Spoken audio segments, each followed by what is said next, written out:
Next saris అండి, చాలా అంటే చాలా సూపర్ గా ఉన్నాయి. క్లాత్ పట్టుకున్నా సరే అసలు చాలా బాగుందండి. హెవీ విస్కాస్ అన్నమాట. సో ఈ ప్రైస్ కి ఇప్పుడు ఈ శారీ తీసుకుంటే నేను పెట్టిన ప్రైస్ కన్నా డబల్ టైం వర్తబుల్ అనిపిస్తుంది మీకు. అంత బాగుంది క్వాలిటీ అయితే. మంచి black and maroon combination. So demanded combination, evergreen combination. So ఇది వచ్చేసి మనకి పళ్ళు part. So soft viscose georgette అండి మనకి. ఇది విస్కాస్ జార్జెట్. అస్సలు శారీ అయితే నలగదనమాట. ఎంత చేసినా సరే అసలు ఫ్యాబ్రిక్ అలాగే ఉండిపోతుంది. రఫ్ అండ్ టఫ్, మామూలుగా కాదు, rough and tough wash use చేసేయచ్చు.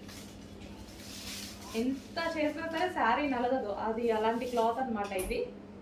నాకైతే చాలా బాగా నచ్చింది. పర్సనల్గా బాగా నచ్చిన శారీ అనమాట. ఎంత డిమాండ్ ఉంటుందో తెలీదు, బట్ న్యూ క్యాటలాగ్. పర్సనల్గా కొన్ని